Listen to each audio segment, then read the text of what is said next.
ஒருத்தர் அவசரமா போய்கிட்டு இருந்தார். எங்க போயிட்டு இருக்கீங்க அப்படின்னு கேட்டார் ஒரு பெரியவர். கடைக்கு போறேன் சார், சாமான் வாங்கறதுக்கு அப்படின்னார். அங்க போறதுக்கு முன்னாடி தெரிஞ்சுக்க வேண்டியதெல்லாம் தெரிஞ்சுக்கிட்டீங்களா அப்படின்னு கேட்டார் பெரியவர். கடைக்கு போய் காசை கொடுத்து ஒரு பொருளை வாங்கிட்டு வரப்போறோம், இதுல தெரிஞ்சுக்க வேண்டியது என்ன இருக்குது அப்படின்னார் அலட்சியமா. இப்ப அந்த பெரியவர் பேச ஆரம்பிச்சார். இந்த உலகத்துல எந்த ஒரு செயல்ல இறங்குறப்பவும் நாம நல்லா ஆலோசனை பண்ண வேண்டிய விஷயம் 5 அப்படின்னார்.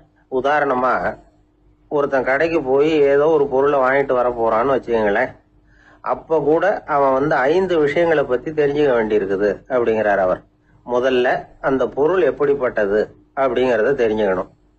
ரெண்டாவதா தன்னை பத்தியும் தெரிஞ்சுக்கணும். அப்பதான் அந்த பொருள் தனக்கு தேவையா இல்லையா அப்படிங்கறத புரிஞ்சுக்க முடியும். மூணாவதா தெரிஞ்சுக்க வேண்டியது ஒண்ணு இருக்கு. அது என்னன்னா, அந்த பொருளை அடையறதுக்கு வழி என்ன அப்படிங்கறது தெரிஞ்சுக்கணும். அதாவது எவ்வளவு பணம் கொடுத்தா அது கிடைக்கும், இது மாதிரியான விஷயங்கள். நாலாவதா அந்த பொருளை அடையறது மூலமா நாம அடையக்கூடிய பயன் என்ன அப்படிங்கறதையும் உணரணும். அஞ்சாவது, அந்த பொருளை அடையறதுல இருக்கக்கூடிய தடை எது அப்படிங்கறதையும் நாம தெரிஞ்சுக்கணும். பெரியவர் பேசுறது ஏதோ தத்துவம் மாதிரி தெரியுது இல்லையா? தத்துவம் தான். அதாவது இப்படி உலகியல் வாழ்க்கையில சின்ன சின்ன விஷயங்கள்லயே நாம 5 விஷயங்களை தெரிஞ்சுக்க வேண்டி இருக்குது. அது ரொம்ப அவசியமா இருக்கு. பேரின்ப நிலைன்னு சொல்றாங்கல்ல, அது மாதிரி பெரிய சமாச்சாரங்கள்லயும் இந்த 5 விஷயங்களை நாம தெரிஞ்சுக்க வேண்டியிருக்குது. அதுக்கு பேர் என்னன்னா அர்த்த பஞ்சகம். வைணவ சமயத்துல அர்த்த பஞ்சகம்ங்கிறது ரொம்ப பெரிய விஷயம். கடைக்கு போறது மாதிரி கடவுளை பார்க்க போறப்போ நாம 5 விஷயங்களை தெரிஞ்சுக்கணுமா. முதல்ல பரம்பொருள் அப்படிங்கிறது என்ன, அதோட தன்மைகள் என்ன, இதை தெரிஞ்சுக்கணும். இதுக்கு பேர் என்னன்னா பரமாத்ம ஸ்வரூபம் அப்படின்னு பேர். ரெண்டாவது, நாம யாரு, நம்மோட தன்மை என்ன அப்படிங்கறத தெரிஞ்சுக்கணும். நான் யாருன்னு எனக்கே தெரியலங்கிறப்போ இதை நான் சொல்றேன்னு இது என்னுடையதுன்னு சொல்றது தப்பு தானே. அப்புறம் மூணாவது விஷயம், பரம்பொருளை நாம் அடையறதுக்கு வழி எது, இது தெரிஞ்சுக்கணும். இது உபாய ஸ்வரூபம் அப்படின்னு பேர். நாலாவது விஷயம், நாம் அடைய வேண்டிய பயன்கள் என்ன அப்படிங்கறது தெரிஞ்சுக்கிறது. இதுக்கு புருஷார்த்தம் அப்படின்னு பேர். அஞ்சாவது, அந்த பயனை அடைய விடாமல் தடுக்கிற தடைகள் யாவை அப்படிங்கறது தெரிஞ்சுக்கிறது. இது விரோதி ஸ்வரூபம். இதத்தான் தடையியல் அப்படின்னு சொல்றாங்க. அதாவது பரமாத்மாவை பற்றிய அறிவு, ஜீவாத்மாவை பற்றிய அறிவு, உபாயம் பற்றிய அறிவு, புருஷார்த்தம் பற்றிய அறிவு, இந்த 4 அறிவுக்கும் எதிரடையா, அதாவது அதையெல்லாம் தப்பா புரிஞ்சுக்கிறதால உண்டாகக்கூடிய அறிவு விரோதி ஸ்வரூபம். என்ன இது தகவல்ல ஏதாவது கதை சொல்லுவீங்கன்னு பார்த்தா ஏதோ தத்துவம் பேசிட்டு இருக்கிறீங்களே அப்படின்னு நினைக்கலாம். இதுவும் தெரிஞ்சுக்க வேண்டிய ஒரு பெரிய விஷயம்தான். காதுல போட்டு வச்சா எப்போவாவது உபயோகப்படும். என்னுடைய நண்பர் ஒருத்தர் ஒரு நாள் என்கிட்ட சொன்னார், சார், அடுத்த மாசம் தஞ்சாவூர்ல ஒரு கல்யாணம், போறதா வேண்டாமா அப்படின்னு ஒரே குழப்பமா இருக்கு அப்படின்னார். நான் உடனே இந்த அர்த்த பஞ்சக உபதேசம் பண்ண ஆரம்பிச்சேன். அவர் எல்லாத்தையும் பொறுமையா கேட்டுட்டு, சரி சார், நான் போறதுன்னு முடிவு பண்ணிவிட்டேன்னார். எப்படி இந்த முடிவுக்கு வந்தீங்க அப்படின்னு கேட்டேன். அவர் சொன்னாரு, சார், அந்த 2வது பாயிண்ட் ஒன்னு சொன்னீங்களே, அதை புரிஞ்சுக்கிட்டதுக்கு அப்புறம் தான் இந்த முடிவுக்கு வந்தேன் அப்படின்னாரு. என்ன 2வது பாயிண்ட்னு? அதாவது தன்னை பத்தி புரிஞ்சுக்கணும் அப்படின்னு சொன்னீங்க. உடனே என்னை பத்தி புரிஞ்சுக்கிட்டேன், நான் யாருங்கிறது எனக்கு தெரிஞ்சுது, உடனே போறதுதான் நல்லதுன்னு முடிவு பண்ணிவிட்டேன்னாரு. நீங்க யாருன்னு கேட்டேன். நான் தான் சார் அந்த கல்யாணத்துல தாலி கட்ட வேண்டிய மாப்பிள்ளை அப்படின்னார். ஒருத்தர் முகத்தை தொங்க போட்டுக்கிட்டு ஒரு மாதிரியா வந்தார். என்ன விஷயம்னு விசாரிச்சேன். என்னுடைய நண்பன் ஒருத்தங்கிட்ட கருத்து வேறுபாடு, இனிமே நமக்குள்ள எந்த சம்பந்தமும் வேணாம்னு நட்பை முறிச்சிட்டு வந்துட்டேன்னா. நண்பர்கள்னு இருந்தா கருத்து வேறுபாடு வரத்தான் செய்யும்னு. கருத்து வேறுபாடு வராம இருக்கிறதுக்கு ஏதாவது வழி உண்டா அப்படின்னு கேட்டாங்க. அதை பத்தி நிபுணர்கள் சில யோசனைகளை சொல்லியிருக்கிறாங்கன்னு. முதல் விஷயம் என்னன்னா, உங்க நண்பனுக்கு ஒரு செய்தி சொல்லணும்னா அதை நீங்களே நேரடியாக சொல்லுங்க, அல்லது உங்க கைப்பட கடிதம் எழுதுங்க. அதாவது நேரடி தொடர்பு முக்கியம். அதை விட்டுட்டு இன்னொருத்தர் மூலமா நண்பர்களுக்கு செய்தி அனுப்புனா நீங்க சொல்ற செய்தி அப்படியே போய் சேராது, அது சேதமாயிடும். கூட்டி குறைச்சி சொல்லிவிடுவாங்க, அது குழப்பத்தில் கொண்டாந்து விட்டுரும். இது ஒரு யோசனை. 2வது யோசனை என்னன்னா, நீங்க ஒரு நல்ல காரியத்தை செய்யும் பொழுது உங்க நண்பரையும் சேர்த்துக்குங்க, அவருக்கும் அதுல ஒரு ஈடுபாட்டை உருவாக்குங்க. 3வது யோசனை, நம்ம பக்கத்தில் இருக்கிற நண்பர் மகிழ்ச்சி அடைகிற மாதிரி ஏதாவது செய்யணும். சின்ன சின்ன செயல்களாக இருந்தாலும் பரவாயில்ல, அவர் நமக்கு எதுவும் செய்யலையே, நாம் எதுக்கு செய்யணும் அப்படின்னு நினச்சிக்கிட்டு இருக்கக்கூடாது. 4வது யோசனை என்னென்னா, உங்களுக்கு ஒரு பிரச்சனையா அல்லது உங்கள் நண்பருக்கு ஒரு பிரச்சனையா, எதுவாக இருந்தாலும் 2 பேரும் சேர்ந்து உட்காந்து ஆலோசனை பண்ணுங்க. நம்ம யோசனையும் கேட்கப்படுதே அப்படிங்கிற நினைப்பே அவருக்கு ஒரு மன நிறைவை உண்டாக்குமா. 5வது யோசனை, உங்கள் நண்பர் ஏதோ ஒரு காரியத்தை செய்கிறார், நீங்கள் உடனே அவசரப்பட்டு நீ செய்கிறது தப்புன்னு தீர்ப்பு சொல்லக்கூடாது. அவர் அதை செய்யறதுக்கான நியாயங்கள் எவ்வளவோ இருக்கும், அதை புரிஞ்சுக்கிறதுக்கு முயற்சி பண்ணணும். 6வது யோசனை, உங்கள் நண்பர் என்ன சொன்னாலும் அதை பொறுமையாக கேளுங்க. அவர் சொல்கிறத புரிஞ்சுக்கணும், அவர் சொல்ல விரும்புகிறத புரிஞ்சுக்கணும், அவர் சொல்ல முடியாமல் தவிக்கிறதையும் புரிஞ்சுக்கணும். இப்படி 3 விதமாகவும் அவரை புரிஞ்சுக்கிட்டு அதுக்கு தகுந்த மாதிரி செயல்படணும். 7வது யோசனை என்னன்னா, உங்கள் நண்பர் உங்ககிட்ட ஏதோ ஒரு கருத்தை சொல்கிறார், அது உங்களுக்கு பிடிக்கல, அதுக்காக உடனே நீ சொல்கிறது சரியில்லை, நான் ஒத்துக்க மாட்டேன் அப்படின்லாம் மறுத்துக்கிட்டு இருக்கக்கூடாது. அவர் சொல்கிறத கேட்கணும், பொறுமையாக சிந்திக்கணும், அதுக்கப்புறம் பதில் சொல்லணும். இப்படிலாம் நடந்துக்கிட்டால் நண்பர்களுக்குள்ள கருத்து வேறுபாடு வர்றதுக்கு வாய்ப்பே இருக்காது அப்படின்னு வல்லுநர்கள் தொகுத்து சொல்லியிருக்கிறாங்க இந்த யோசனைகளை. எனக்கு தெரிஞ்ச சில நண்பர்கள் உண்டு, அவங்களுக்குள்ளேயும் கருத்து வேறுபாடுகள் வராமல் இருக்கிறதுக்கு சில நுட்பங்களை கையாளுறது உண்டு. ஒருத்தர் சொன்னார், அந்த டாக்டர் சின்ன வயசுலேருந்து என் கூட பழகினவர், நாங்கள் 2 பேரும் இணை பிரியாத நண்பர்கள். இருந்தாலும் எனக்கு உடம்பு சரியில்லைன்னா நான் அவர்கிட்ட வைத்தியம் பார்த்துக்க மாட்டேன் அப்படின்னார் ஒருத்தர். ஏன் அப்படின்னு கேட்டேன். எங்கள் நட்பு கெட்டுப்போடக்கூடாது இல்லையா, அதனால தான் அப்படின்னாரு இவர். ஒரு நண்பர், அவர் ஒரு வழக்கறிஞர். ஒரு நாள் அவர்கிட்ட பேசிக்கிட்டு இருந்தேன். அப்ப கேட்டேன், ஏன் சார் நீங்கள்லாம் கோர்ட்ல வாதாடுறப்போ கருப்பு நிற அங்கி அணியிறீங்களே, அதுக்கு என்ன காரணம்? சட்டத்துக்கும் கருப்பு கலருக்கும் என்ன சம்பந்தம் அப்படின்னு கேட்டேன். அது ஒரு சுவாரஸ்யமான கதைன்னார் அவர். சொல்லுங்களேன் அப்படின்னு அவர் சொன்னார். கிபி 1694 வருஷத்துல இங்கிலாந்து அரசி 2வது மேரிங்கிறவர் இறந்து போனார். அந்த ராணியோட கணவர் 3ஆம் வில்லியம், அவரு ஒரு உத்தரவு போட்டாராம், அரசியோட மறைவுக்கு அனுதாபம் தெரிவிக்கிற வகையில வழக்குரைஞர்கள் எல்லாரும் கருப்பு நிற அங்கி அணியணும் அப்படின்னு. அன்னைக்கு ஆரம்பிச்ச அந்த பழக்கம் அதுக்கப்புறம் மாறவே இல்லையாம், இன்னைக்கும் தொடருது. வழக்குரைஞர்கள்லாம் முதல்ல கருப்பு அங்கி மட்டும்தான் அணிஞ்சாங்களாம். அதுல ஒரு சின்ன சங்கடம், ஏற்கனவே உடம்பு கருப்பா இருக்கிறவங்க அதுக்கு மேல கருப்பு ட்ரெஸ் வேற போட்டுக்கிட்டா முகம் பளிச்சுன்னு தெரியாது இல்லையா. அதனால முகம் பளிச்சுன்னு தெரியறதுக்காக அவங்க எல்லாம் வெள்ளை நிற பட்டியை அணிய ஆரம்பிச்சாங்களாம். இப்படிதான் இங்கிலாந்துல அந்த பழக்கம் ஆரம்பமாயிருக்குது. அந்த சமயத்துல இந்தியாவை ஆண்டது பிரிட்டிஷ்காரங்க தானே, அதனால இங்கேயும் அந்த பழக்கம் அப்படி நடைமுறைக்கு வந்துட்டுது.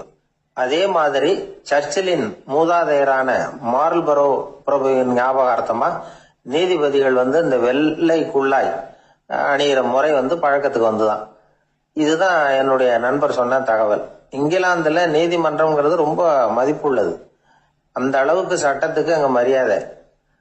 அங்க நடந்த ஒரு சுவாரஸ்யமான நிகழ்ச்சியை ஒரு சகோதரி எழுதி அனுப்பியிருந்தாங்க. அவங்க அப்பா நீதித்துறையை சேர்ந்தவரா, அவர் சொன்னதான் இது.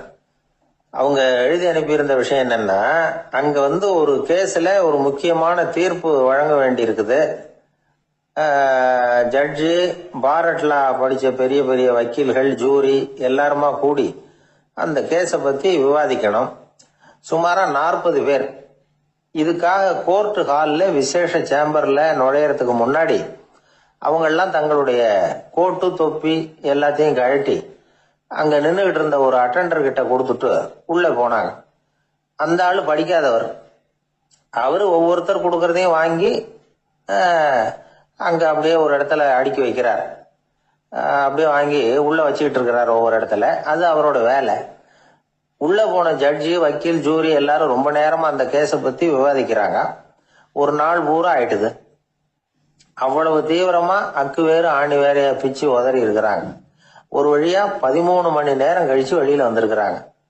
ஒவ்வொருத்தரா வர வர அந்த அட்டெண்டரும் அவங்க கோட்டு தொப்பிய அவங்க கிட்ட எடுத்து ரொம்ப மரியாதையா திருப்பி கொடுத்துக்கிட்டு இருக்கிறார். கடைசியா ஜட்ஜ்மெண்ட்லாம் எழுதி முடிச்சுட்டு ரொம்ப திருப்தியோடவும் களைப்போடவும் வெளியில வந்துகிட்டு இருக்கிறாராம். இந்த ஆள் அவருடைய மேல் கோட்டையும் தொப்பியையும் எடுத்து அவர்கிட்ட ரொம்ப மரியாதையோட நீட்டினாராம். ஜட்ஜுக்கு ரொம்ப ஆச்சரியம். இந்த ஆள் எப்படி இவ்வளவு பேரோட கோட்டு தொப்பி எல்லாத்தையும் ஞாபகம் பேசாம திருப்பி கொடுக்கிறார் அப்படிங்கிறது அவருக்கு ஆச்சரியம்.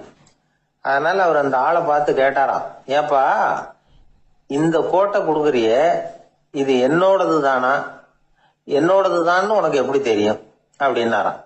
இதுக்கு அந்த பியூனு ரொம்ப பதவிசா பதில் சொன்னாராம், ஐயா இந்த கோட்டு ஹேட்டை உங்ககிட்ட வாங்கி மாட்டினேன், இப்ப திரும்ப உங்ககிட்ட தரணும், தந்துட்டேன், இதுதான் என்னோட வேலை, மற்றபடி இது உங்களோடதா இல்லையா அப்படிங்கறதெல்லாம் எனக்கு தெரியாதுங்க அப்படின்னாராம். ஒரு பூங்கா, அங்க ஒருத்தர் நின்றுட்டு இருக்கிறார். நின்றுகிட்டே ஏதோ ஆழ்ந்த யோசனையில இருக்கிறார். அந்த பக்கமா இன்னொருத்தர் வந்தார். இவரை கவனிச்சார். என்ன யோசனைன்னு கேட்டார்.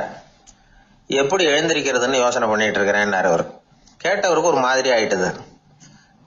ஏற்கனவே நின்றுகிட்டு இருக்கிற ஒருத்தர் எப்படி எழுந்திருச்சு நிக்கிறதுன்னு யோசிக்கிறாருன்னா அது ஆச்சரியம் தானே.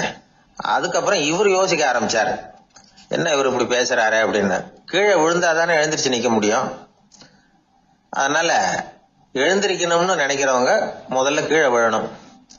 இவர் முதல்ல கீழே விழணும், அதுக்கப்புறம் தான் எழுந்திருக்கிறது எப்படின்னு சிந்திக்க முடியும். இந்த உலகத்துல எல்லாருமே கீழே விழுந்து எழுந்தவர்கள் தான்.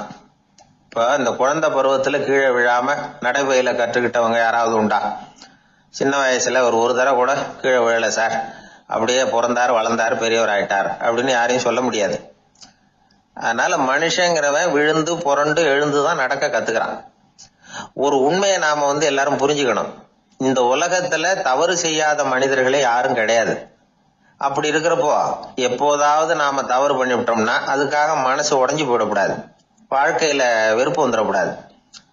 ஒரு தவறு நடந்துட்டுதா அதுக்காக மனசு உடைஞ்சு போடாதீங்க, அதை ஒரு பாடமா எடுத்துக்கங்க. அதே தவறு மறுபடியும் நடக்காம வேணும்னா பாத்துக்கலாம், அது போதும்.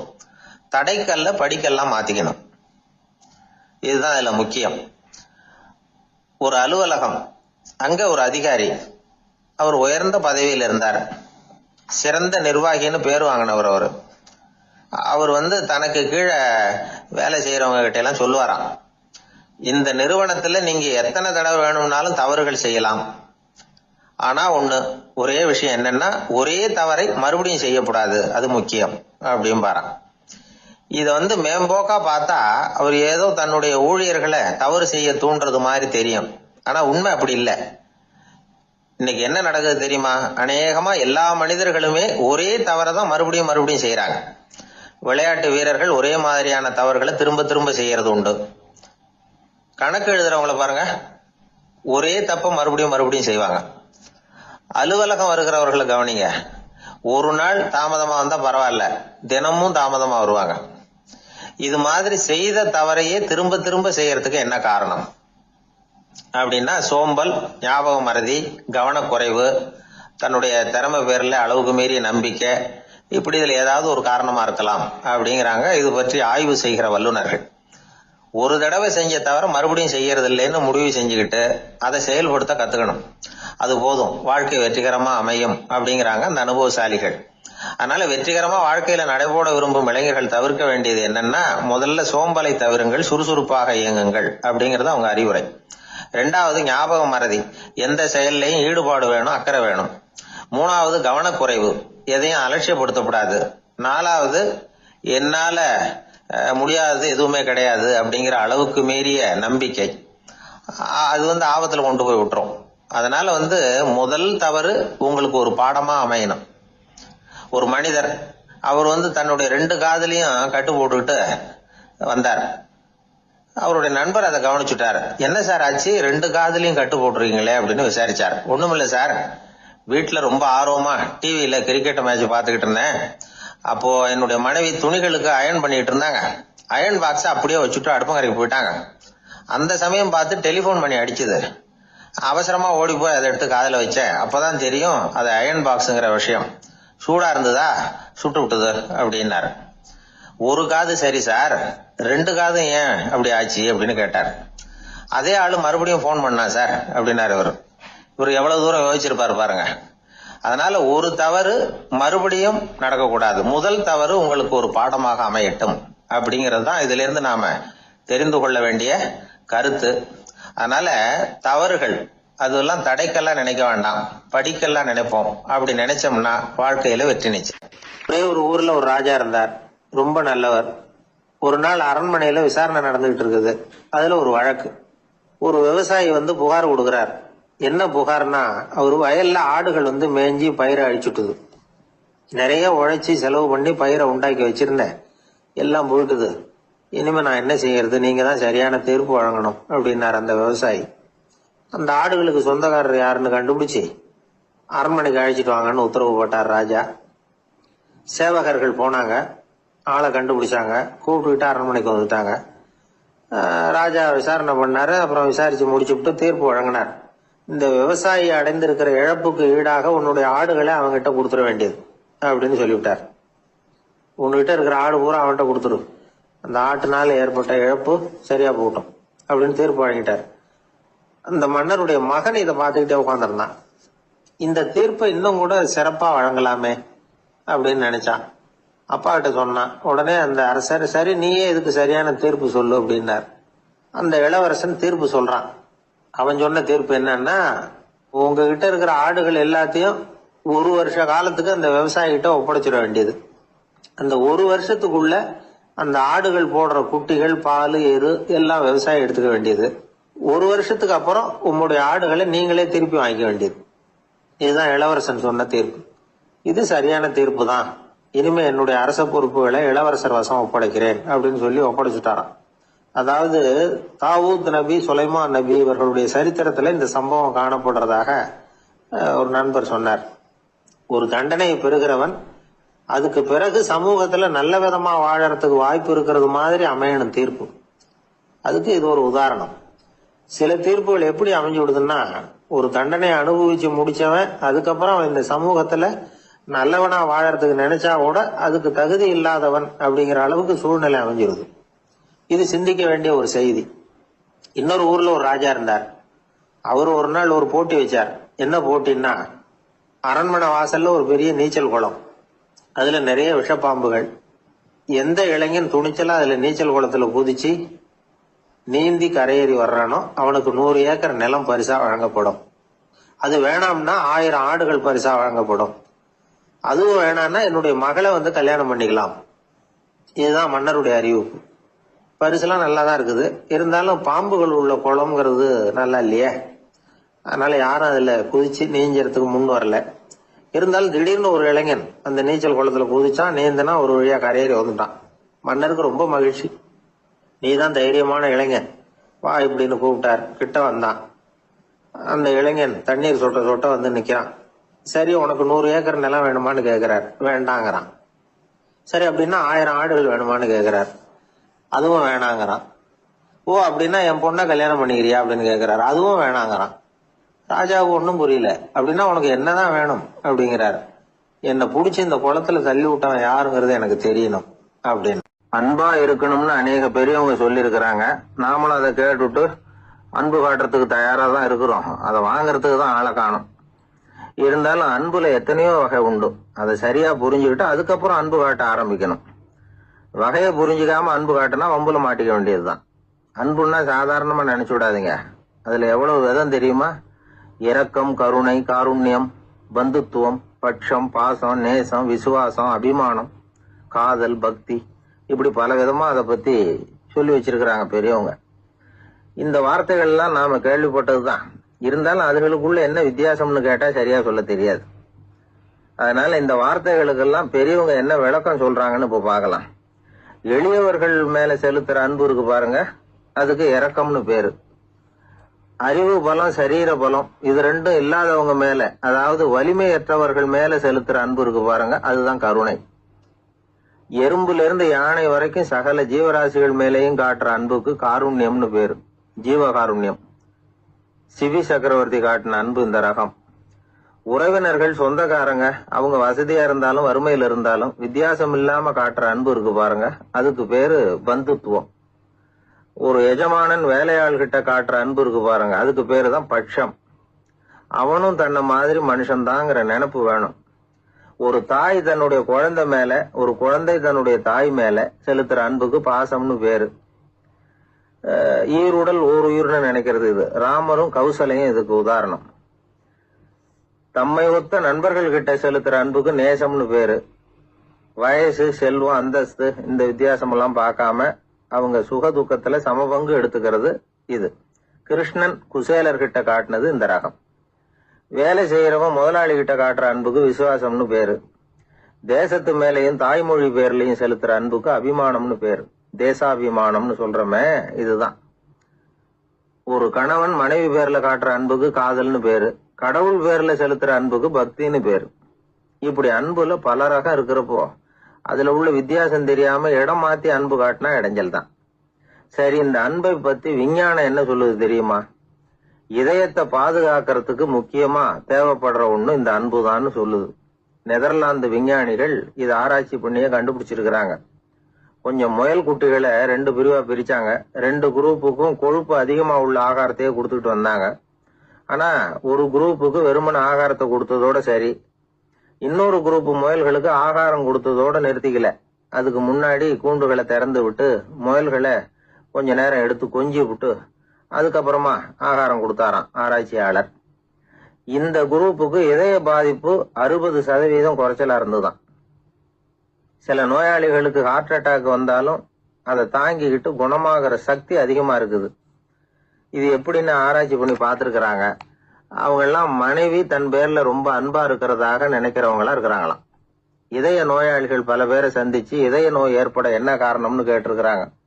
அவங்க சொன்ன காரணம்லாம் சாப்பாடு சம்பந்தமா இல்லையா, மனைவி அன்பா இல்ல, இப்படிப்பட்ட காரணத்தை தான் சொல்றாங்களாம். அதனால இதயத்தை பாதுகாக்கணும்னு நினைக்கிறவங்க அடுத்தவங்க அன்பா இருக்கிறது மாதிரி பாத்துக்குங்க, அதுதான் முக்கியம். ஒருத்தர் முகம் பூரா பிளாஸ்டரி போட்டுக்கிட்டு வந்தார். ரொம்ப கோபமா, என்னங்க ஆச்சுன்னு விசாரிச்சேன். எல்லாம் உங்களாலதான் சார்னார். விவரமா சொல்லுங்களேன். என்ன உங்க தகவலை கேட்டுட்டு ஒரு பூனைக்குட்டியை கையில எடுத்தேன், அன்பா அதை தடவி கொடுக்கறதுக்காக. ஆனா அது முந்திக்கிட்டது, அது என் முகத்தை தடவி கொடுத்துட்டுது. முகம் பூரா நகை கீறல், அதுதான் இப்படி அப்படின்னார். அன்புல அறிவு சேராததுனால வந்த கோளாறு இது. வாழ்க்கையில வெற்றி பெற என்ன வழி? இது ஒரு முக்கியமான கேள்வி. இதுக்கு எல்லாரும் பொதுவா சொல்ற ஒரு பதில், உழைச்சா வெற்றி பெறலாம் அப்படிங்கிறது தான். வாழ்க்கையில வெற்றி பெற உழைப்பு மட்டும் இருந்தா போதாது, நேர்மையும் வேணும் அப்படிங்கிறார் பால் ஹாஃப்மேன். இவர் யாரு தெரியுமா? இவர் ஒரு பெரிய பொருளாதார நிபுணர். 2வது உலகப் போர் முடிஞ்ச சமயம் அப்போ இவர் அமெரிக்காவின் நிதி ஆலோசகரா இருந்தார். தன்னுடைய வாழ்க்கையில நடந்த பழைய நிகழ்ச்சி ஒண்ணு அவர் சொன்னார். இளம் வயசுல படிச்சு முடிச்சதும் அவர் வேலை தேடிக்கிட்டு இருந்தாராம். அப்போ ஒரு கால்நடை வைத்தியர்கிட்ட போய் வேலை கேட்டிருக்காரு. இவர் அங்க போன சமயத்துல அந்த டாக்டர் தன்னுடைய பழைய கார் ஒன்ன விற்பனை செய்யறதுக்காக வேற ஒருத்தர்கிட்ட பேரம் பேசிக்கிட்டு இருந்தார். வாங்க வந்தவர் இவர்கிட்ட அந்த காரை பற்றின விவரம் எல்லாம் கேட்டுக்கிட்டு இருந்தார். கார் நல்ல நிலைமையில இருக்குமா அப்படிங்கிற கவலை அவருக்கு. எல்லா விவரங்களையும் கேட்டுக்கிட்டு அவர் கடைசியா சொன்னார், டாக்டர், இந்த காரை நீங்களே என்னுடைய ஊருக்கு ஓட்டிட்டு வர வேண்டியது. கார் எந்த ரிப்பேரும் ஆகாம என்னுடைய ஊருக்கு சேர்ந்துட்டுதுன்னா அங்கேயே நான் பணம் கொடுத்து இந்த காரை வாங்கிக்கிறேன் அப்படின்னாரு. நம்ம கார் அவ்வளவு தூரத்துக்கு வழியில எந்த கோளாறும் இல்லாம போய் சேருமா அப்படிங்கிற சந்தேகம் டாக்டருக்கு. அவர் என்ன செஞ்சார் தெரியுமா? தன்கிட்ட வேலை கேட்டு வந்திருந்த இளைஞர் பால் ஹாஃப்மேனை கூப்பிட்டார். அவர்கிட்ட சொன்னார், இத பாருப்பா, இந்த காரை நீ அவருடைய ஊர் வரைக்கும் நல்லபடியா ஓட்டிட்டு போய் சேர்த்துட்டீன்னா உனக்கு நான் வேலை கொடுத்து விடுறேன். அது மட்டும் இல்ல, காரு விற்கிற தொகையில கமிஷனும் கொடுக்குறேன், என்ன சம்மதமா அப்படின்னு கேட்டார். ஹாஃப்மேன் யோசனை பண்ணார். அதுக்கப்புறம் சரின்னு சொல்லி சம்மதிச்சார். கொஞ்ச நேரத்துல அவரும் கார் வாங்க வந்தவரும் புறப்பட்டாங்க. இவர் ரொம்ப சிரமப்பட்டு வழியில எங்கேயும் நிறுத்தாம காரை ரொம்ப சாமர்த்தியமா ஓட்டிட்டு போய் சேர்த்துட்டார். அவர் இவரை அழைச்சிக்கிட்டு வீட்டுக்குள்ள போனார். அப்புறம் கேட்டார், இத பாருப்பா, இப்ப சொல்லு, இந்த காரோட நிலைமை இப்ப எப்படி இருக்கு? உண்மையிலேயே இது நல்ல நிலைமையில இருக்குதா? உன்னுடைய மனசாட்சிப்படி பதில் சொல் அப்படின்னார்.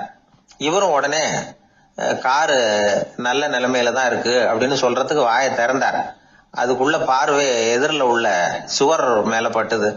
அங்க இயேசுநாதர் படம் ஒண்ணு மாட்டியிருந்தாங்க. அதுக்கு அடியில எழுதியிருந்த வாசகம் என்னன்னா, நீ பேசும் ஒவ்வொரு வார்த்தையையும் இயேசு கவனித்துக் கொண்டிருக்கிறார் அப்படின்னு இருந்தது. அந்த வரிகளை பார்த்தார். உடனே காரு சரியில்லை அப்படிங்கிற உண்மையை சொல்லிவிட்டார்.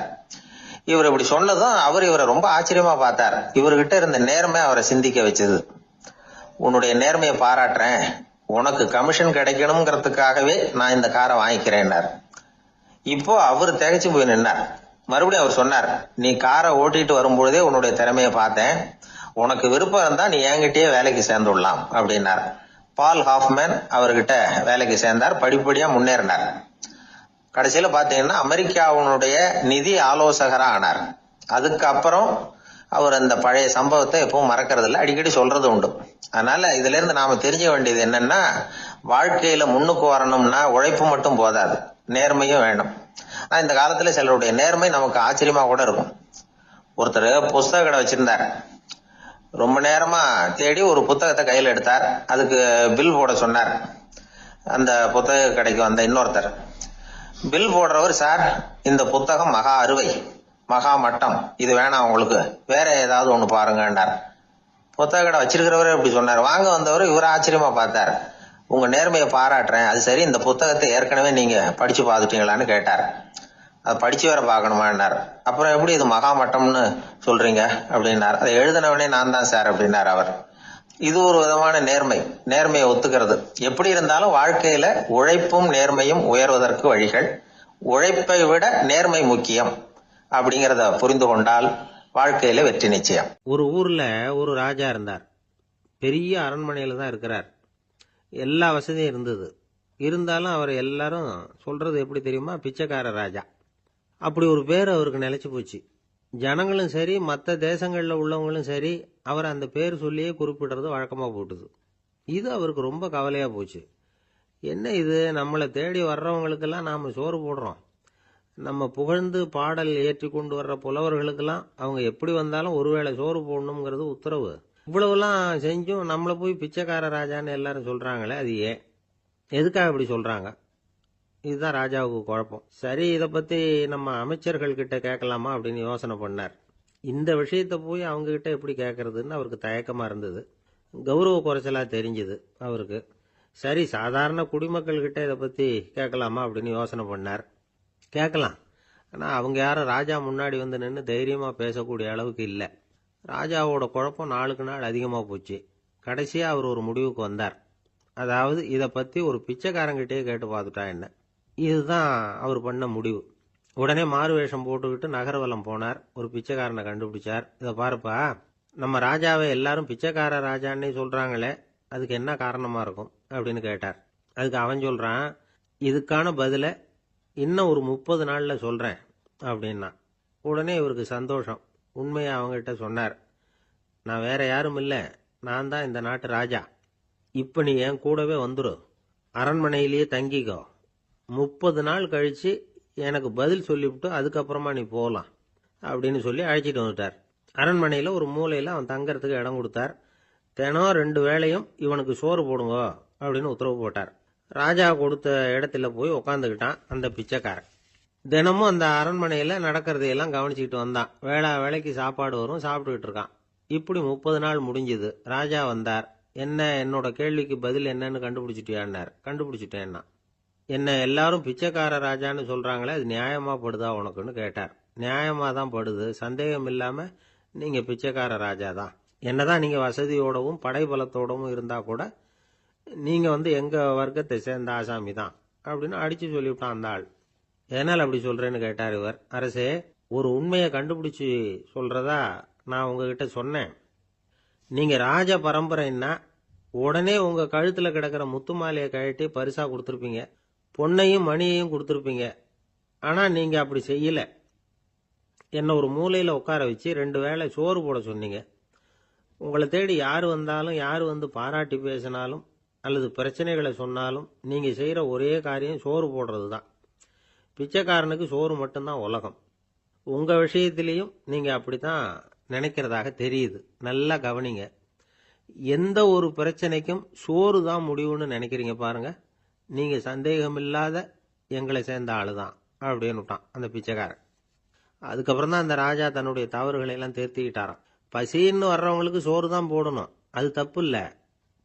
பாராட்ட வர்றவங்களுக்கெல்லாம் சோத்தையே போட்டு அனுப்புனா இப்படிதான் பேர் வரும். எனக்கு தெரிஞ்ச ஒருத்தர் தினமும் யாராவது ஒருத்தரை தன் வீட்டுக்கு அழைச்சிட்டு போவார், சாப்பாடு போட்டு அனுப்புவார். முன்னறிவிப்பு இல்லாம திடீர்னு ஒரு விருந்தாளியோட வீட்டுல போய் ஒரு நிக்கிறது வழக்கம்.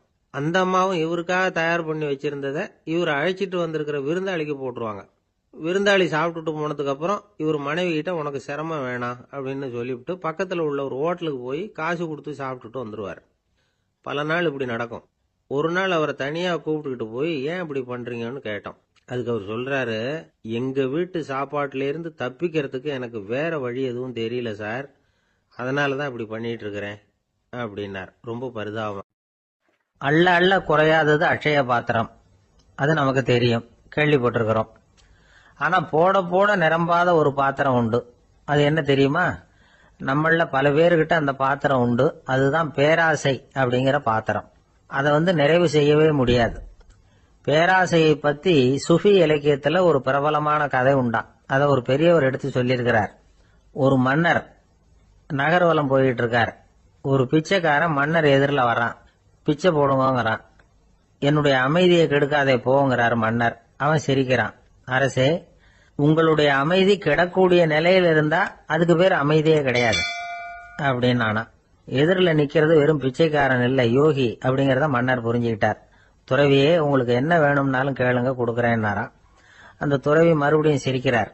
அரசே, உங்களால முடியாததையெல்லாம் கொடுக்க முடியும்னு சத்தியம் செய்யாதீங்க அப்படின்னார். மன்னருக்கு கோபம் வந்துட்டுது.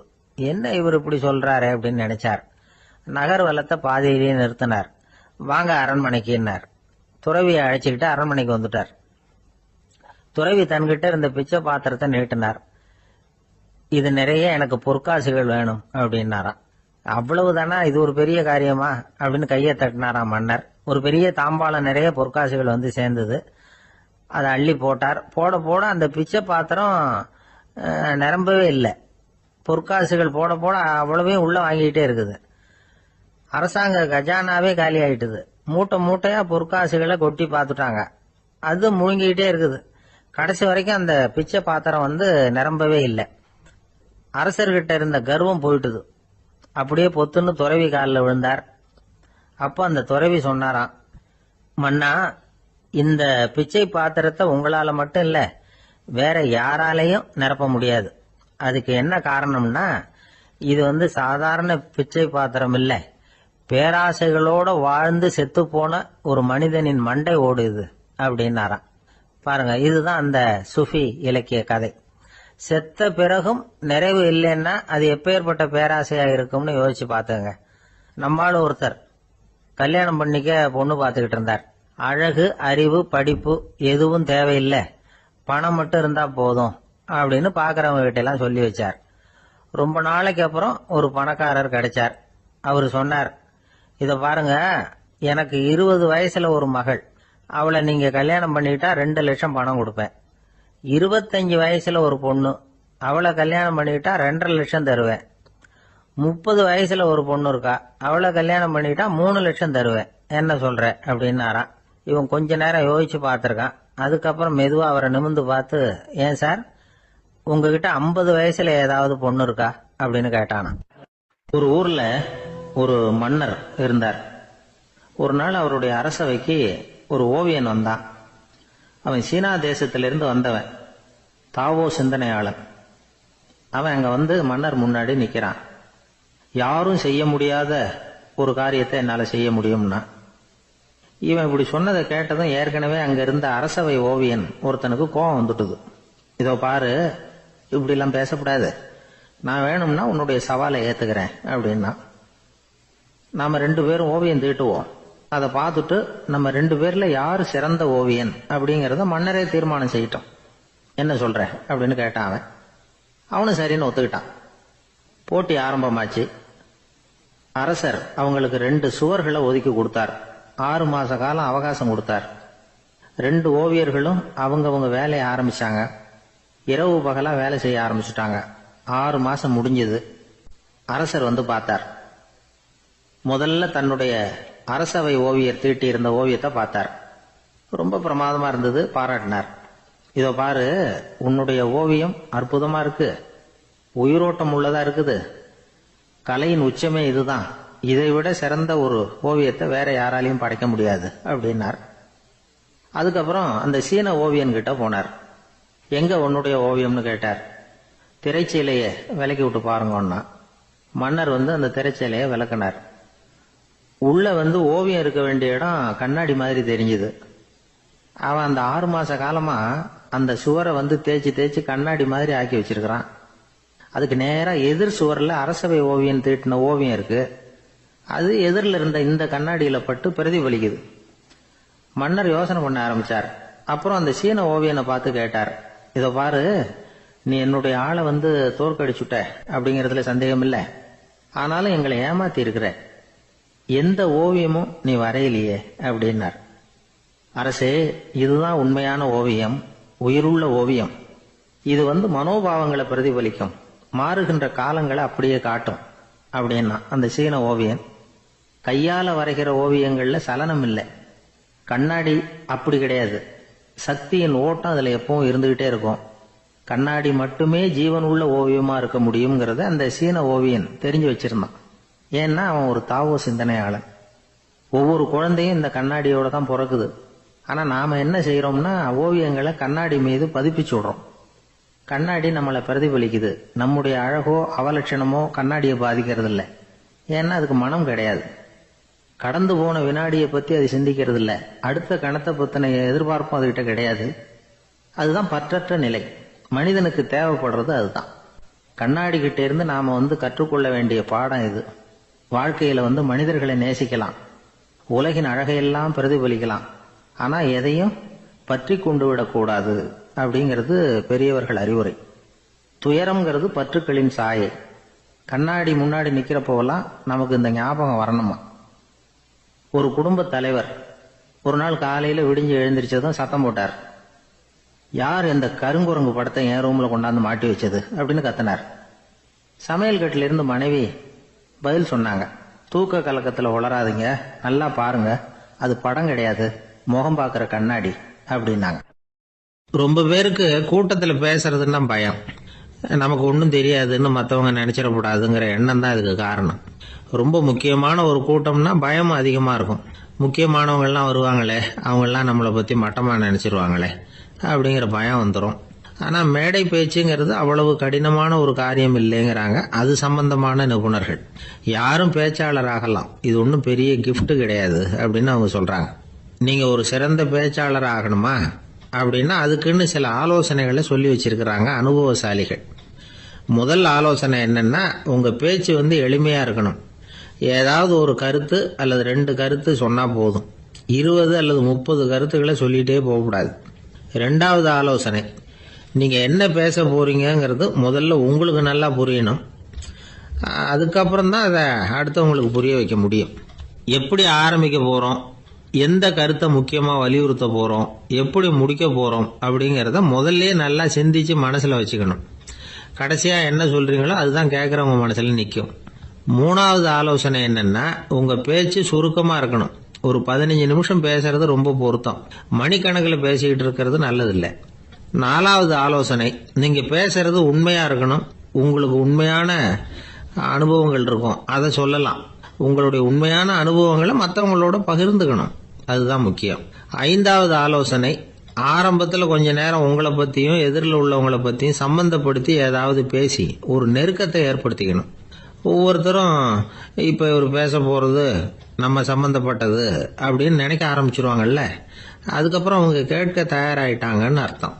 எதிரில் உட்காந்துருக்கிற கூட்டத்தில இருந்து 3 பேரை தேர்ந்தெடுங்க. அதாவது வலது பக்கம் ஒருத்தர், நடுவுல ஒருத்தர், இடது பக்கம் ஒருத்தர்.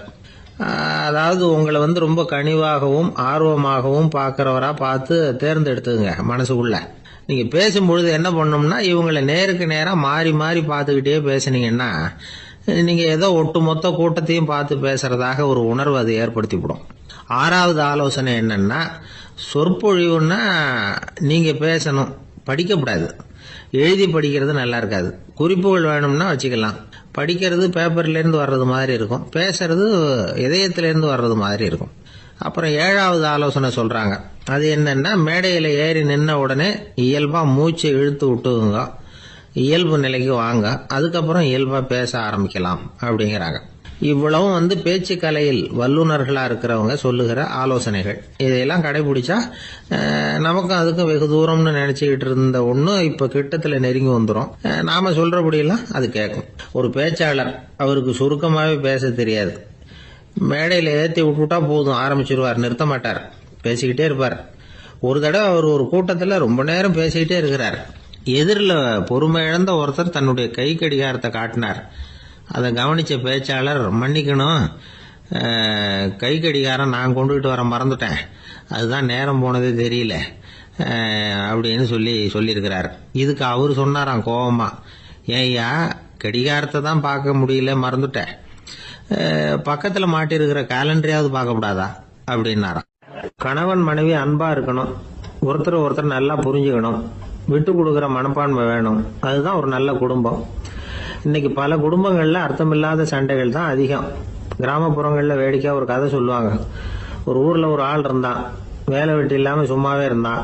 அவனுக்கு கல்யாணம் பண்ணி வச்சாங்களாம். மனைவி சேர்ந்தா, சும்மாவே உட்காந்துருக்கிறியே, ஏதாவது சம்பாதிக்கிற வழியை பாரு அப்படின்னு இருக்கா. அதுக்கு தான் யோசனை பண்ணிட்டு இருக்கிறேன், ஒரு அருமையான ஐடியா அப்படின்னு. நானா, என்ன அது சொல்லு அப்படின்னு இருக்கா. அவ ஒரு ஆட்டுக்குட்டி வாங்க போறேன்னு இருக்கான். அதை வாங்கி என்ன பண்ண போறேன்னா, அந்த குட்டி வளரும், பெருசாகும், அதுக்கப்புறம் அது நிறைய குட்டி போடும் அப்படின்னு இருக்கான். சரி, அப்புறம் என்ன, அதையெல்லாம் சந்தையில கொண்டுட்டு போய் வித்துவிட்டு அந்த காசுக்கு ஒரு எருவு மாடு வாங்கலாம். சரி, அது இதுக்கு எருவு மாடு நிறைய பால் கொடுக்கும், அதை கொண்டுகிட்டு போய் பால் பண்ணையில கொடுப்பேன், அல்லது நானே வித்துருவேன், கை நிறைய காசு கிடைக்கும். அதுக்கப்புறம் ஒரு பசுமாடு வாங்குவேன், பாலையும் விற்கலாம், நாமளும் காய் போட்டு சாப்பிடலாம், இப்படிலாம் சொல்லியிருக்கான். அப்போ அந்த பொண்ணு சொல்லிச்சான், அடுத்த தெருவில் இருக்கிற எங்க அம்மா வீட்டுக்கும் கொஞ்சம் பால் கொடுத்து அனுப்பலாம் அப்படின்னு இருக்கா அந்த பொண்ணு. இந்த இடத்துல கணவனுக்கு கோபம் வந்துட்டுது. அது எப்படி உங்க அம்மா வீட்டுக்கு எதுக்கு கொடுக்கணும், அதெல்லாம் முடியாதுன்னு இருக்கான். இந்த இடத்துல சண்டை ஆரம்பமாயிட்டுது. கொஞ்ச நேரத்துல ரெண்டு பேரும் சத்தம் போட ஆரம்பிச்சுட்டாங்க. கடுமையான சண்டை நடக்கிறத பக்கத்து வீட்டுக்காரன் காதுல வாங்கினான். அவன் ஓடியாந்தான். அவனுக்கு தெரியும், வாங்காத மாட்டுக்காக இப்படி சண்டை போட்டுக்கிட்டு இருக்கிறாங்கிறது அவனுக்கு புரியும். அவன் ஓடி சொன்னான், ஏண்டா உன்னோட பசுமாட்டை ஒழுங்கா கட்டி போடக்கூடாதான்னு இருக்கான். என்னடா சொல்றேன்னா, இவன் உன் மாடு என் தோட்டத்துல மேய்ஞ்சுட்டுது, பயிரெல்லாம் நாசமாயிட்டுது, 10,000 ரூபா அளவுக்கு சேதம், அதை வாங்கிட்டு போறதுக்கு தான் வந்தேன், குடுறா 10,000 நானா. இவன் அரண்டு போயிட்டான். அப்புறம் சொன்னா, டே நான் இன்னும் மாடே வாங்கலையே, அதுக்குள்ள அது எப்படிடா உன் தோட்டத்துல மேயும், என்னடா உளர்றேன்னு இருக்கான். நீ தாண்டா இப்ப உளறிட்டு இருக்க, மாடே வாங்கல, அதுக்குள்ள எப்படிடா உன்னுடைய மனைவி அவங்க அம்மா வீட்டுக்கு பால் கொடுத்து அனுப்ப முடியும் அப்படின்னு அவன் கேட்டானா. நம்மளால இப்பதான் புத்தி வந்துதான், அர்த்தமே இல்லாத சண்டை போட்டுக்கிட்டு இருக்கிறோம் அப்படிங்கறத அவன் புரிஞ்சுக்கிட்டானா. இது நம்ம முன்னோர்கள் சொல்லி இருக்கிற ஒரு கதை. சண்டையில தான் அர்த்தம் இல்லையே தவிர கதையில் அர்த்தம் உண்டு.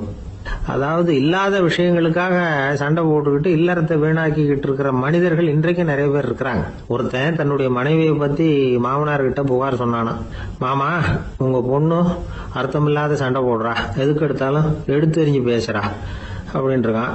நீ எப்படி மாப்பிள்ள அதை சமாளிக்கிற அப்படின்னு கேட்டிருக்காரு அவரு. அவ எடுத்தெறியறது என் மேல படாம ஒதுங்கி நின்னுக்கிறேன் அப்படின்னு. தேசத்து மேலையும் தாய்மொழி பேர்லயும் செலுத்துற அன்புக்கு அபிமானம்னு பேர். தேசாபிமானம்னு சொல்றமே இதுதான். ஒரு கணவன் மனைவி பேர்ல காட்டுற அன்புக்கு காதல்னு பேரு, கடவுள் பேர்ல செலுத்துற அன்புக்கு பக்தின்னு பேரு. இப்படி அன்புல பல ரகம் இருக்கிறப்போ அதுல உள்ள வித்தியாசம் தெரியாம இடம் மாத்தி அன்பு காட்டினா இடைஞ்சல் தான். சரி, இந்த அன்பை பத்தி விஞ்ஞானம் என்ன சொல்லுது தெரியுமா? இதயத்தை பாதுகாக்கிறதுக்கு முக்கியமா தேவைப்படுற ஒண்ணு இந்த அன்புதான்னு சொல்லுது. நெதர்லாந்து விஞ்ஞானிகள் இதை ஆராய்ச்சி பண்ணியே கண்டுபிடிச்சிருக்கிறாங்க. கொஞ்சம் முயல் குட்டிகளை 2 பிரிவா பிரிச்சாங்க. 2 குரூப்புக்கும் கொழுப்பு அதிகமா உள்ள ஆகாரத்தையே கொடுத்துட்டு வந்தாங்க. ஆனா ஒரு குரூப்புக்கு வெறுமன ஆகாரத்தை கொடுத்ததோட சரி, இன்னொரு குரூப் முயல்களுக்கு ஆகாரம் கொடுத்ததோட நிறுத்திக்கல. அதுக்கு முன்னாடி கூண்டுகளை திறந்து விட்டு முயல்களை கொஞ்ச நேரம் எடுத்து கொஞ்சி விட்டு அதுக்கப்புறமா ஆகாரம் கொடுத்தாராம் ஆராய்ச்சியாளர். இந்த குரூப்புக்கு இதய பாதிப்பு 60% குறைச்சலா இருந்துதான். சில நோயாளிகளுக்கு ஹார்ட் அட்டாக் வந்தாலும் அதை தாங்கிக்கிட்டு குணமாகிற சக்தி அதிகமா இருக்குது. இது எப்படின்னு ஆராய்ச்சி பண்ணி பார்த்திருக்கிறாங்க. அவங்க எல்லாம் மனைவி தன் பேர்ல ரொம்ப அன்பா இருக்கிறதாக நினைக்கிறவங்களா இருக்கிறாங்களாம். இதய நோயாளிகள் பல பேரை சந்திச்சு இதய நோய் ஏற்பட என்ன காரணம்னு கேட்டிருக்கிறாங்க. அவங்க சொன்ன காரணம்லாம் சாப்பாடு சம்பந்தமா இல்லையா, மனைவி அன்பா இல்ல, இப்படிப்பட்ட காரணத்தை தான் சொல்றாங்களாம். அதனால இதயத்தை பாதுகாக்கணும்னு நினைக்கிறவங்க அடுத்தவங்க அன்பா இருக்கிறது மாதிரி பாத்துக்குங்க, அதுதான் முக்கியம். ஒருத்தர் முகம் பூரா பிளாஸ்டரி போட்டுட்டு வந்தார் ரொம்ப கோபமா. என்னங்க ஆச்சுன்னு விசாரிச்சேன். எல்லாம் உங்களாலதான் சார்னார். விவரமா சொல்லுங்களேன். என்ன உங்க தகவலை கேட்டுட்டு ஒரு பூனைக்குட்டிய கையில எடுத்தேன், அன்பா அதை தடவி கொடுக்கறதுக்காக. ஆனா அது முந்திக்கிட்டது. அது என் முகத்தை தடவி கொடுத்துட்டுது. முகம் பூரா நகை கீறல். அதுதான் இப்படி. ஒரு பள்ளிக்கூடம், அதுல வசதியான வீட்டுக்குள்ள ஒருத்தன் படிச்சுக்கிட்டு இருந்தான். இன்னொரு ஏழை பையனும் அங்க படிச்சுக்கிட்டு இருக்கிறான். இவங்க 2 பேரும் ஒரே தெருவுல தான் இருக்கிறாங்க. பணக்கார வீட்டு பையன் பங்களாவில் இருந்தான். அவனுக்கு வேலை செய்யறதுக்காக சில வேலை ஆட்கள் உண்டு. அதனால அவன் நல்லா சாப்பிடுவான், தூங்குவான். ஏதோ வரணுமேங்கிறதுக்காக பள்ளிக்கூடத்துக்கு வருவான், போவான், அவ்வளவுதான். இந்த ஏழை பையன் இருக்கானே, அவன் அப்படி இல்லை. காலையில எழுந்திருப்பான், உடற்பயிற்சி பண்ணுவான், அவங்க வீட்டுல கிடைக்கிற சாதாரண உணவு அத அளவோட சாப்பிடுவான், வீட்டுல உள்ள வேலைகளையும் செய்வான், பள்ளிக்கும் தவறாம வந்துருவான். அவனுக்கு கூட பிறந்த சகோதர சகோதரிகள் 8 பேர். எல்லாரும் தன்னம்பிக்கையோட அவங்க வேலையை செஞ்சுக்கிட்டு இருந்தாங்க. இந்த பையன் எப்பவும் உண்மையதான் பேசுவான், கடமையை ஒழுங்கா செய்வான். ஆசிரியர்களுக்கு இவனை ரொம்ப பிடிக்கும். அதனால இவன் அந்த பள்ளிக்கூடத்து மாணவர் தலைவனா ஆக்கியிருந்தாங்க. இது அந்த பெரிய இடத்து பையனுக்கு பிடிக்கல. மாணவர் தலைவனுக்கு பணிஞ்சு போறதுக்கும் அவனுக்கு விருப்பம் இல்லை. ஒரு நாள் வகுப்புல ஆசிரியர் எல்லா மாணவர்களுக்கும் ஒரு வேலை கொடுத்தார். எல்லாரும் அதை சுறுசுறுப்பா செஞ்சுக்கிட்டு இருக்கிறாங்க. இவன் மட்டும் சோம்பலா உட்காந்துருக்கிறான். ஆசிரியர் அந்த பக்கமா வந்தார். இதை பார்த்துட்டார். உடனே மாணவர் தலைவனா இருக்கிற அந்த ஏழை பையனை கூப்பிட்டார். இந்த பாருப்பா, ஏன் அந்த பையன் இப்படி சும்மா உட்காந்துருக்கிறான், என்னன்னு விசாரிச்சு சொல்லு அப்படின்னு சொல்லிவிட்டு உள்ள போயிட்டார். இவன் மெதுவா போய் அவன்கிட்ட விசாரிச்சான், ஏன் இப்படி சோர்ந்து போய் உட்காந்துருக்கிற அப்படின்னு. அவன் ரொம்ப அலட்சியமா அவனை திரும்பி பாக்குறான். என்னோட சிரமம் உனக்கு என்ன தெரியும்? வீட்டுல என்னுடைய சௌகரியங்களை கவனிக்கிற வேலை ஆட்கள் 2 பேரும் இன்னைக்கு வேலைக்கு வரல. அதனால என்னோட வேலையெல்லாம் நானே கவனிக்கிற மாதிரி ஆயிட்டுது. அதனால சோர்ந்து போட்டேன் அப்படின்னு நானு. அப்புறம் கேட்டிருக்கான், அது சரி, உன்னுடைய வீட்டுல உன்னுடைய வேலைக்காரங்க வராத போது நீ எப்படி சமாளிக்கிற அப்படின்னு கிண்டலா கேட்டிருக்கான். அதாவது இவன் ஏழைங்கிறதையும் இவன் வீட்டுல வேலை செய்யறதுக்கு யாரும் இல்லைங்கிறதையும் இப்படி சொல்லி கிண்டல் பண்றான். இந்த ஏழை பையனுக்கு இது புரிஞ்சுது. மனசு வேதனை போட்டுது. இருந்தாலும் வெளியில காட்டியாம சிரிச்சுக்கிட்டே சொன்னானா, எனக்கு அந்த கவலையே கிடையாது.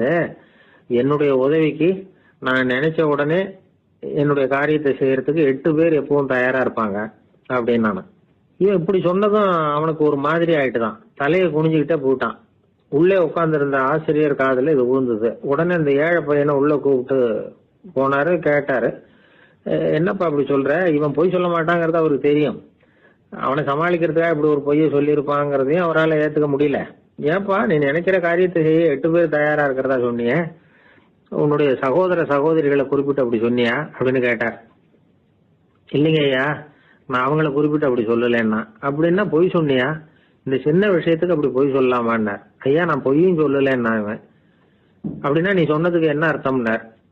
இப்ப அந்த பையன் சொல்றான், ஐயா, நான் நினைக்கிறத செய்து முடிக்க என் கூட இருக்கிற அந்த 8 பேர் யாருன்னா 2 காலு, 2 கை, வாய், மூக்கு, கண்ணு, காது, ஆக மொத்தம் 8.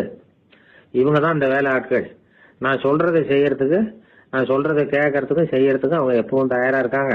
அந்த அளவுக்கு என்னுடைய பயிற்சிகள், பழக்க வழக்கங்கள் மூலமா அவங்கள நல்ல நிலைமையில வச்சிருக்கிறேன் அப்படின்னா. இந்த கதைய சுவாமி சின்மயானந்தர் சொல்றது வழக்கம். இயற்கை நமக்கு கொடுத்திருக்கிற வேலை ஆட்கள் இந்த 8. இவங்களை நல்ல முறையில வச்சிருந்து வேலை வாங்க வேண்டியது நம்முடைய கடமை. அந்த கடமையை ஒழுங்கா செஞ்சுக்கிட்டு வந்தா வாழ்க்கையில வெற்றி நிச்சயம். இல்லைன்னா குழப்பம்தான். புத்தி சரியா இல்லைன்னா இந்த வேலையாட்கள் நாம சொல்றத கேட்க மாட்டாங்க. ஒருத்தன் குடி போதையில தள்ளாடி தள்ளாடி போய் ஒரு மரத்துல முட்டிக்கிட்டானா. தலையில கட்டு போட்டுக்கிட்டு மறுநாள் வந்திருக்கான். ஏன்டா இப்படி பண்றேன்னு கேட்டிருக்காங்க. நான் ஒதுங்கி போன்னு தான் சொன்னேன், அது கேட்கல அப்படின்றான். எது கேட்கல? உன்னோட காலா அப்படின்னு கேட்டிருக்காங்க. இல்லைங்க, அந்த மரம் அப்படின்னு நானா. அது ஒரு புகைவண்டி நிலையம். அங்க ஒருத்தர் காலார நடந்து வந்துகிட்டு இருந்தார். அவரு தன்னுடைய வீட்டுல உட்காந்து ரொம்ப நேரம் எழுதுவார். எழுதுற நேரம் போக மற்ற நேரங்கள்ல தம்முடைய சொந்த வயல்கள்ல வேலை பார்ப்பார். அது முடிஞ்சதை என்ன பண்ணுவாருன்னா, பக்கத்துல இருக்கிற புகைவண்டி நிலையத்துக்கு போவார். அங்க கொஞ்ச நேரம் அப்படியே காலார நடந்து வருவார். இது அவருடைய அன்றாட வழக்கம். அன்னைக்கு அது மாதிரி தான் அவரு நடந்து வந்துகிட்டு இருக்கிறார். அந்த சமயத்துல அங்க நடைமேடையில ஒரு அம்மையார் நின்றுட்டு இருக்கிறாங்க. இவரை கண்டதும் கையை தட்டி கூப்பிட்டாங்க. இங்க கொஞ்சம் வர முடியுமா அப்படின்னாங்க. இவர் போனார். என்னங்கன்னு விசாரிச்சார். அந்த அம்மையார் விவரம் சொன்னார். ஐயா, நானும் என்னுடைய வீட்டுக்காரரும் இங்க வந்தோம். அதுவும் நிக்குதே, அந்த ரயில்ல ஏறி ஊருக்கு போகணும். என்னுடைய வீட்டுக்காரரு அதுவும் அந்த உணவு விடுதிக்கு போயிருக்காரு, இன்னும் வரல. அவர் வர்றதுக்குள்ள ரயில் புறப்பட்டுரும் போல இருக்கு. நீங்க ஓடி போய் அவரை அழைச்சிக்கிட்டு வர முடியுமா அப்படின்னு கேட்டாங்க. சரின்னாரு இவரு. உடனே அந்த அம்மா தன்னுடைய கணவர் எப்படி இருப்பார் அப்படிங்கிற அடையாளங்களை கொஞ்சம் சொல்லி அனுப்புனாங்க. போய் தேடிட்டு இருக்க வேண்டாமேங்கிறதுக்காக. பார்க்கறதுக்கு இப்படி இருப்பார், இந்த மாதிரி ஆடை அணிஞ்சிருப்பார் அப்படின்னு விவரமா சொன்னாங்க. அதை இவர் கவனமா கேட்டுக்கிட்டார். நீங்க போய் அழைச்சிட்டு வாங்க, வந்த உடனே உங்களுக்கு உண்டான கூலியையும் கையோட கொடுத்து விடுறேன் அப்படின்னாங்க அந்த அம்மா. இவர் போனார்.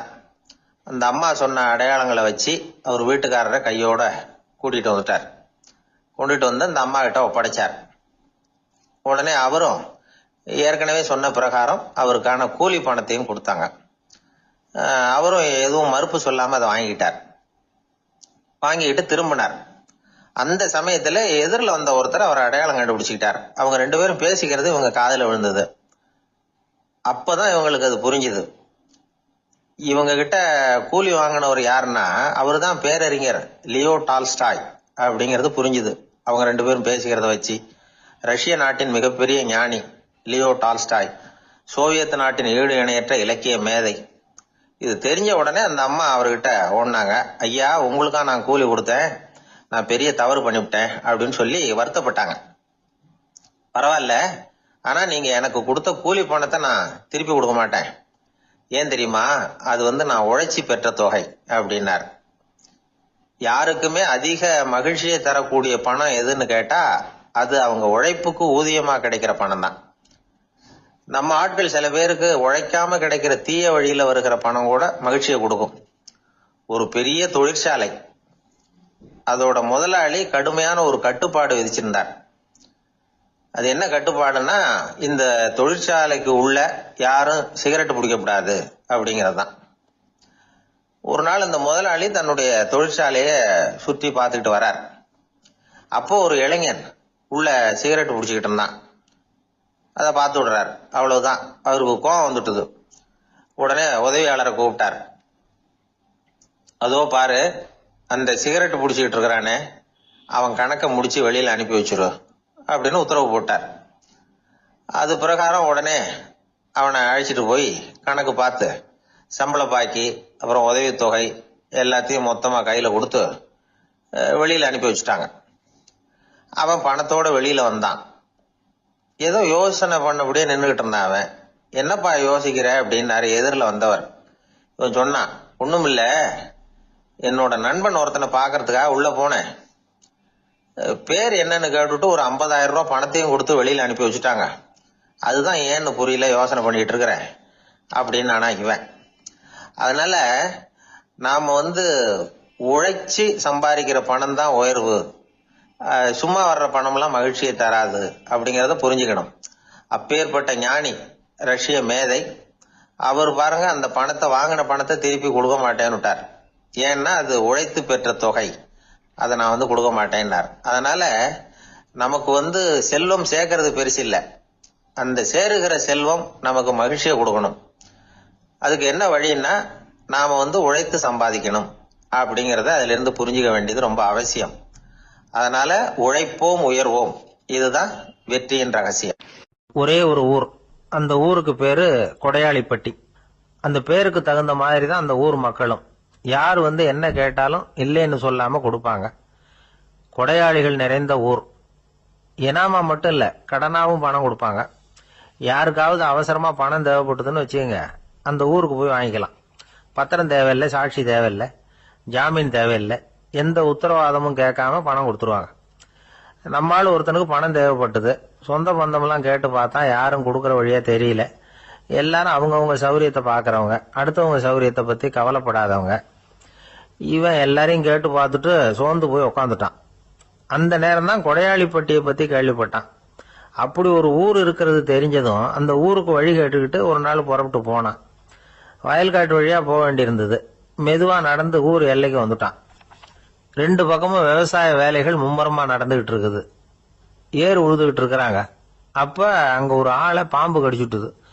பக்கத்துல வேலை செஞ்சுக்கிட்டு இருந்தவங்க ஓடி வந்தாங்க. அவசரமா செய்ய வேண்டிய முதல் உதவியெல்லாம் செஞ்சு பார்த்தாங்க, பலன் இல்லை. அந்த ஆள் செத்து போட்டான். அவன் செத்து விட்டான்னு தெரிஞ்சதும் அவனை தூக்கி வரப்பு மேல போட்டுட்டு எல்லாரும் அவங்கவுங்க வேலையை கவனிக்க ஆரம்பிச்சிட்டாங்க. அங்க ஒரு ஆளு இவனை பார்த்து சொன்னான், ஐயா, நீங்க போற வழியில இவன் சொந்தக்காரன் இவனுக்கு சோறு கொண்டுகிட்டு வருவான், இவன் இங்க செத்துட்டான்னு அவன்கிட்ட சொல்லிவிடுங்க அப்படின்னா. இவனுக்கு ரொம்ப ஆச்சரியம், என்னடா இது பாம்பு கடிச்சுட்டுதுன்னதும் பதறி அடிச்சுக்கிட்டு ஓடி வந்தாங்க, செத்துட்டான்னதும் பேசாம தூக்கி போட்டுட்டு போயிட்டாங்க அப்படின்னு நினைச்சுக்கிட்டே நடந்து போறான். எதிரில் சோறு கொண்டுகிட்டு ஒரு ஆள் வந்தான். இவன் விவரத்தை சொன்னான். அங்க உங்க சொந்தக்காரன் பாம்பு கடிச்சு செத்து போட்டான் அப்படின்னா. அவன் கொஞ்ச நேரம் அமைதியா நின்னான். அதுக்கப்புறமா அங்கேயே வரப்புல உட்காந்து கொண்டுகிட்டு வந்த சோத்தை தானே சாப்பிட்டு முடிச்சான். பேசாம எழுந்திரிச்சு திரும்பி போயிட்டான். கொஞ்சம் கூட பதறல, அழல. இப்படியும் ஒரு ஊரா அப்படின்னு நினைச்சு ஆச்சரியப்பட்டுக்கிட்டே இவன் ஊருக்குள்ள போனான். ஒரு பெரிய மனுஷனை பார்த்து பணம் கேட்டான். அவரும் இவனோட பேரையும் ஊரையும் மட்டும் விசாரிச்சுக்கிட்டு தேவையான பணத்தை கொடுத்துட்டார். பணத்தை வாங்கிட்ட பிறகு தன்னுடைய மனசை அரிச்சுக்கிட்டு இருந்த அந்த விஷயத்தை பத்தி கேட்டான். ஐயா, வழியில ஒருத்தன் செத்துட்டான், அவனை அப்படியே தூக்கி வரப்புல போட்டுட்டு எல்லாரும் வயல்வெளி வேலைகளை பார்த்துக்கிட்டு இருக்கிறாங்களே அப்படின்னா. இதுக்கு அந்த பெரியவர் சொன்னார், ஆமா அப்படித்தான் செய்வோம், வேலை முடிஞ்சு வீட்டுக்கு திரும்புறப்போ அவனை தூக்கிட்டு வந்து அடக்கம் பண்ணிடுவோம் அப்படின்னார். ரொம்ப ஆச்சரியமா இருக்கு அப்படின்னா. ஏன் உங்க ஊர்ல யாராவது செத்துட்டா என்ன பண்ணுவீங்க அப்படின்னு கேட்டார்.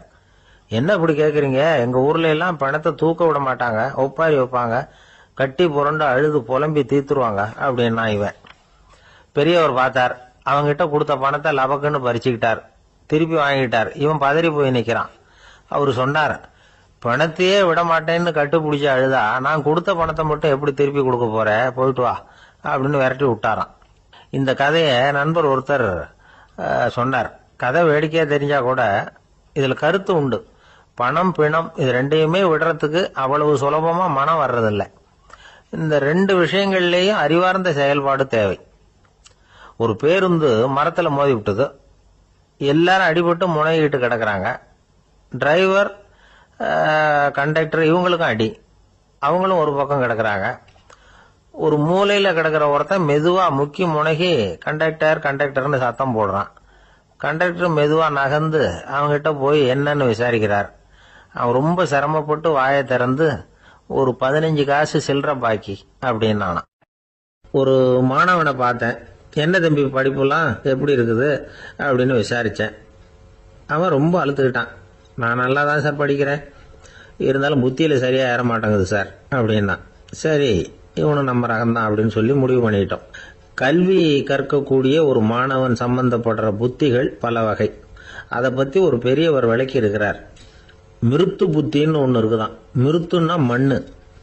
மண்ணால செவுறு கட்டுறோம்ல, மண் சுவரில் ஆணி அடிக்கிறதும் சுலபம், அதை பிடுங்கி எடுக்கிறதும் சுலபம். அது மாதிரி சில பேர் குரு சொல்லி கொடுக்கறத சுலபமா கேட்டு தெரிஞ்சு வச்சுக்குவாங்க. கொஞ்ச நேரத்தில் சுலபமா மறந்தும் போயிடுவாங்க. இது மிருத்து புத்தின்னு பேரு, மண் புத்தி. தாரு புத்தின்னு ஒன்று உண்டான். தாருன்னா மரம். அதுல பச்சை மரத்துல ஆணி அடிக்கிறது சுலபம், ஆனா அதை எடுக்கிறது கஷ்டம். அது மாதிரி ஆசிரியர்கிட்ட இருந்து கேட்டதை கவனமா மனசுல பதிய வச்சுக்கிட்டு அதை மறக்காம இருக்கிறது தாரு புத்தி. பட்டை மரமா இருந்தா அதுல ஆணி அடிக்கிறதும் கஷ்டம், அடிக்கிற ஆணியும் சீக்கிரம் நழுவிடும். அது மாதிரி கேட்கிற விஷயம் மனசுல பதியறதும் கஷ்டம். அப்படியே பதிஞ்சாலும் அது நீடிச்சு இருக்கிறதும் கஷ்டம், கொஞ்ச காலத்துல மறந்துடும். இன்னொரு வகை புத்தி ஒன்று உண்டு. அதுக்கு பேரு சிலா புத்தின்னு பேரு. சிலான்னா கல்லு. ஒரு கருங்கல்ல 4 துளைய போட்டு ஒரு துளையில உளிய வச்சு அடிச்சா மற்ற துளை வழியாவும் பிளந்து கல்லு 2 ஆயிடும். அது மாதிரி சந்தியான இடங்கள்ல குறிப்பா ஒரு பொருளை சொன்னா அதை வச்சுக்கிட்டு மற்றதையும் தெரிஞ்சுக்கிறது, அது சிலா புத்தின்னு பேர். வேணு புத்தின்னா என்ன தெரியுமா? வேணுன்னா மூங்கில். மூங்கில் கணுவுல ஒரு பக்கம் உளிய வச்சு அடிச்சா 2 பக்கமும் பிளந்துரும். அது மாதிரி ஒரு செய்தியை கேட்டுக்கிட்டு இருக்கிறப்பவே அதோட முன்பின் தொடர்களையும் தெரிஞ்சுக்கணும், அது வேணு புத்தி. தைல புத்தின்னு ஒன்று உண்டு. தைலம்ங்கிறது எண்ணெய். தண்ணியில ஒரு துளி எண்ணெயை விட்டா அது தண்ணி பூரா பரவி போடுதுல்ல, அது இப்படி பரவுறது மாதிரி ஆசிரியர் சுருக்கமா ஒரு கருத்தை சொன்னா அதை வச்சுக்கிட்டு பூரா விஷயங்களையும் தெரிஞ்சுக்கணும், அது தைல புத்தி. கற்பூர புத்தின்னு ஒன்று கேள்விப்பட்டிருக்கோம். அது எப்படின்னா, கற்பூரம் தீ பட்ட உடனே பிடிச்சிக்கும். ஆசிரியர் சொன்ன உடனே நுண்ணறிவோட பாடங்களை புரிஞ்சுக்கிறது இந்த வகை புத்தி. கரி புத்தின்னு ஒன்று. அது எப்படின்னா, கரியில நெருப்பை வச்சு விசிறிய பிறகு அதுக்கப்புறம் அது கறி நெருப்பாகும். அது மாதிரி காலம்பரை சாயந்தர வேலைகளில் ஆசிரியர் பாடம் சொல்லி கொடுப்பார். அதை கொண்டு புரிஞ்சுக்கிறது இந்த வகை. கதலித்தண்டு புத்தின்னு ஒன்று சொல்லுவாங்க. கதலிங்கிறது வாழை மரம். வாழைத்தண்டில் தீ வைக்கிறது எவ்வளவு சிரமமோ அவ்வளவு சிரமத்தோட கல்வி கற்கிறது கதலித்தண்டு புத்தி. இதை தவிர இன்னும் சில வகையான மாணவர்களை கூட அடையாளம் காட்டுறாங்க. ஆசிரியர் சொன்னதில் நல்லதை மட்டும் எடுத்துக்கிறவன் அன்னம். ஆசிரியர் கிடைச்ச இடத்துல பாடத்தை கேட்டுக்கிட்டு பிறகு தனியாக உட்காந்து சிந்திக்கிறவன் பசு. பசுமாடு அப்படி தானே, புல்லு கண்ட இடத்துல மேயும், அதுக்கப்புறம் நிதானமாக அசை போட்டுக்கும். ஆசிரியர் சொன்னதை தவிர வேற எதையும் சொல்ல முடியாதவன் கிளி. பல இடங்களில் பாடங்கள் கேட்டு கடைசியில் ஒன்றும் புரியாமல் போகிறவன் ஆடு. ஆடு ஒரு செடியில் வயிறார மேயாது, ஒரே செடியில். இக்கரைக்கு அக்கறை பச்சைன்னா அங்கேயும் இங்கேயும் அலைஞ்சிக்கிட்டே இருக்கும். சில பேருக்கு எருமைன்னு பேர். எருமை எப்படின்னா குளத்து நீரை கலக்கி தான் குடிக்கும். அது மாதிரி ஆசிரியர் மனசை நோக செய்து பயில்கிற மாணவர்கள்லாம் இந்த ரகம். இவ்வளவுலாம் இருந்தாலும் இந்த காலத்து மாணவர்கள்லாம் ஒரு தனி ரகம். ஒரு ஆசிரியர் வகுப்புல பாடம் நடத்திக்கிட்டு இருந்தார். இலக்கண வகுப்பு. இறந்த காலம், நிகழ்காலம், எதிர்காலம், past tense, present tense, future tense, இதை பற்றிலாம் பாடம் நடத்துகிறார். எல்லாம் சொல்லி கொடுத்துட்டு இப்போ நான் ஒரு வாக்கியம் சொல்லுவேன், அது என்ன காலம் அப்படிங்கிறத நீங்கள் சொல்லணும்னார் ஆசிரியர். சரி, நாங்கள் மாணவர்கள்லாம், நான் நாளைக்கும் பாடம் நடத்த போகிறேன், இது என்ன காலம் அப்படின்னு கேட்டார் ஆசிரியர். அதாவது நான் நாளைக்கும் பாடம் நடத்த போகிறேன்,